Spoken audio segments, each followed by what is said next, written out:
Hello everyone, আমার চ্যানেলে তোমাদের আরও একবার স্বাগত। আজকে কিন্তু তোমাদেরকে দেখাবো নিরামিষ আলু পনির কারি রেসিপিটা। চলো দেরি না করে ভিডিওটা শুরু করা যাক। প্রথমে পনিরগুলোকে ভালো করে সাইজ করে নিয়েছি। এবার কড়াইতে দিয়ে দেব পরিমাণ মতন সর্ষের তেল পনিরগুলো ভাজার জন্য। তেলটা গরম হয়ে আসলে ওর মধ্যে এবার একে একে পনিরগুলোকে দিয়ে দেব স্বাদ মতন নুন। এবার নুন দিয়ে কিন্তু হালকা নাড়াচাড়া করে পনিরগুলোকে কিছুক্ষণ ধরে লাল লাল করে ভেজে নেব। পনিরগুলো যখন লাল লাল ভাজা হয়ে আসবে তখন কিন্তু পনিরগুলোকে একটা পাত্রে তুলে নেব, তুলে একটা সাইডে রেখে দেব। আর নিয়ে নিয়েছি টুকরো করা আলু। এবার টুকরো করা আলুগুলোকে কিন্তু তেলের মধ্যে দিয়ে দেব। সব টুকরো আলুগুলো তেলের মধ্যে দিয়ে এবার দিয়ে দেব হলুদ গুঁড়ো, নুন, হালকা একটু নাড়াচাড়া করে কিছুক্ষণের জন্য ঢাকা দিয়ে রাখবো।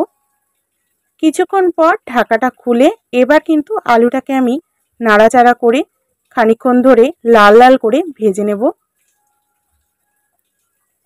আলুটা লাল লাল ভাজা হয়ে আসলে দিয়ে দেব টমেটো কাঁচা লঙ্কা চেরা।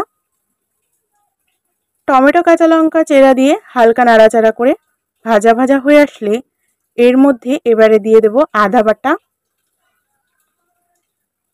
জিরের গুঁড়ো, লাল লঙ্কার গুঁড়ো, ধনের গুঁড়ো, হালকা একটু জল দিয়ে এবার কিন্তু মশলাটাকে নাড়াচাড়া করে নেব।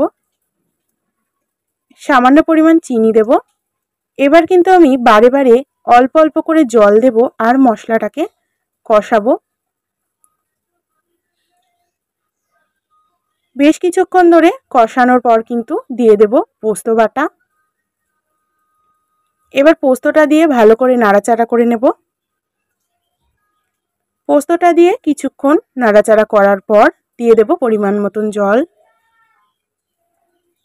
এবার কিন্তু নাড়াচাড়া করে ঢাকা দিয়ে দেব। ঝোলটা ফুটে আসলে কিন্তু দিয়ে দেব পনিরগুলো।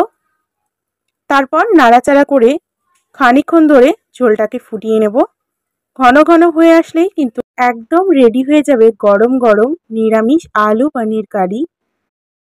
আর নিরামিষ দিনে কিন্তু এরকম আলু পনির কারি বানালে সবাই কিন্তু আঙুল চেটে পুটে খাবার খাবে। আজকের ভিডিওটা এখানেই শেষ করছি। এরকমই নতুন নতুন রেসিপি দেখতে হলে কিন্তু অবশ্যই আমার চ্যানেলটাকে সাবস্ক্রাইব করে দিও। আবার আসবো নতুন কোনো রেসিপি নিয়ে, ততক্ষণের জন্য টাটা।